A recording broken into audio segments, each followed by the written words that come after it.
notre 8e édition de Moonrock TV. Aujourd'hui, un seul sujet au sommaire est notre portrait du jour. Mais tout de suite, notre rendez-vous avec les gendarmes de haute montagne. Un reportage de Sacha sur les images de Pierre et Maxime.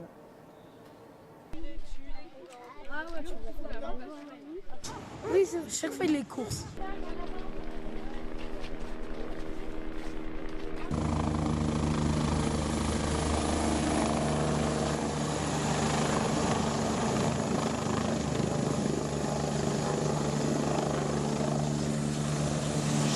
On est 37 secouristes et donc tout l'été, toute l'année, on se relaie ici à la DZ des Bois de tôt le matin jusqu'à tard le soir par équipe de 4 pour assurer le secours sur toutes les montagnes qui nous entourent.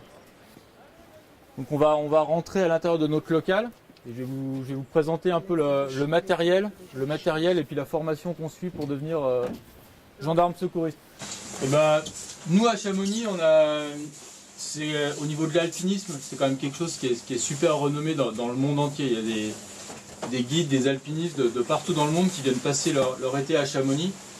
Et donc tous ces alpinistes, ça veut dire autant de gens qui peuvent se perdre ou se blesser dans la montagne. Donc ça nous génère un nombre d'interventions qui est vraiment important. Nous on fait plus de 1000 secours chaque année. L'été, on fait facilement entre 10 et 20 interventions chaque journée. Ça peut commencer le matin super tôt. Là, il y a 3-4 jours, on s'est levé à 4h30 pour décoller à 5h30, donc décoller de nuit pour aller chercher des gens qui s'étaient blessés en fin de soirée. Et ça peut durer toute la journée parce que les gens qui vont en montagne, comme je vous le disais, ils se lèvent tôt. Souvent, ils se lèvent vers 2-3 heures du matin. Pourquoi ils se lèvent tôt? Parce que comme vous voyez, il y a quand même pas mal de neige sur beaucoup de courses d'alpinisme ici. Donc c'est le matin qu'il y a les meilleures conditions de regel et c'est pour ça que les alpinistes se lèvent très tôt et de fait potentiellement peuvent aussi se blesser très tôt. Donc c'est des grandes journées qu'on passe ici avec nos collègues des hélicos. En fait on est deux unités complètement différentes. Parce que l'hélicoptère, là vous voyez, il s'est posé, il n'était pas allé faire un secours, il était allé contrôler un refuge, voir qu'il répondait bien aux normes de sécurité, qu'il n'y ait pas de risque d'incendie, que tout était bien fait dans les règles. Donc il y a autant de missions de secours que de missions hors secours, même judiciaires. Parce que nous, on est un service public, mais aussi on ne peut pas se déplacer dès que quelqu'un a un petit bobo.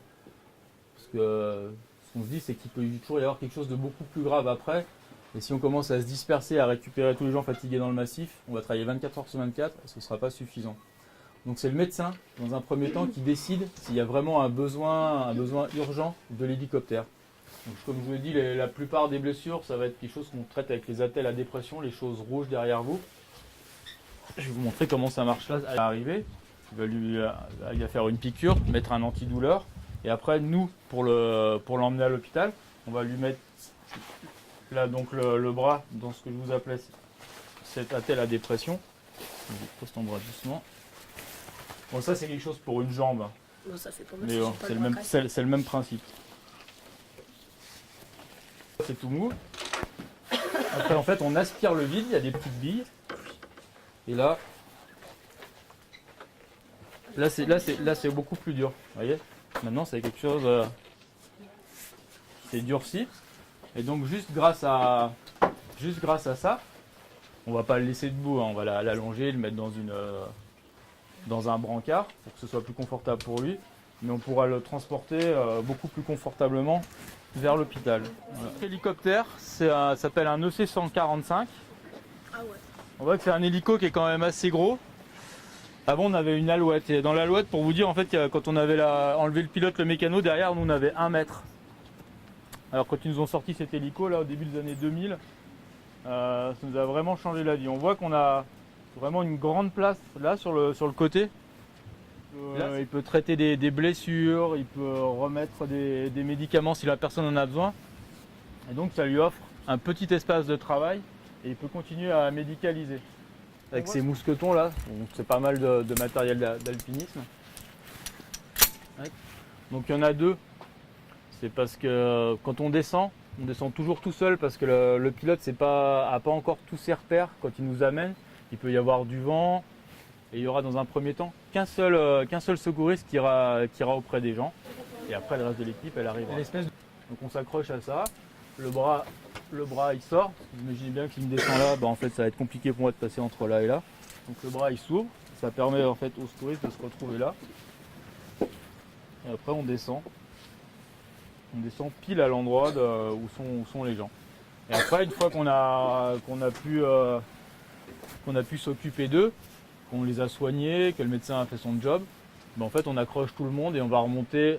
Là on peut remonter par deux, pas plus.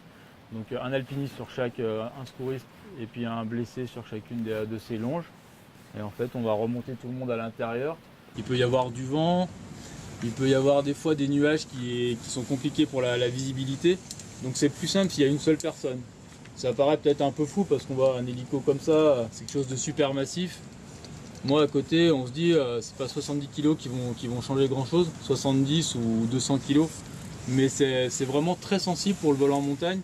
Et des souvenirs on en a plein ici parce que c'est chaque secours est vraiment différent. Et ce qui fait qu'à chaque fois, comme c'est une situation nouvelle, il va falloir t'adapter. Ça te laisse à chaque fois pas mal d'émotions. En tout cas, ce qui m'a laissé vraiment un souvenir, c'était d'aller chercher des gens dans cette face nord, dans cette face des Drus, là, donc cette face rocheuse. C'est une face qui fait à peu près 1000 mètres, là, les Drus. 2 alpinistes qui étaient bloqués. Et c'était un secours qui a demandé beaucoup d'engagement parce que l'hélicoptère a dû se mettre sous un énorme surplomb, donc avec des risques de chute de pierre. Moi, ils m'ont treuillé sur une distance assez importante et surtout, au final, les gens, ils n'avaient rien.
Bonjour.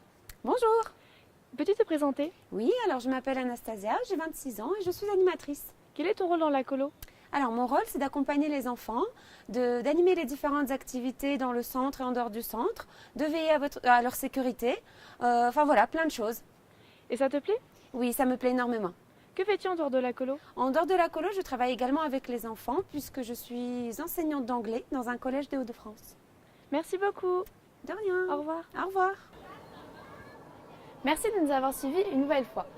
N'oubliez pas de liker et rendez-vous demain pour un reportage au fil de l'eau avec les ados de la colo d'Argentière.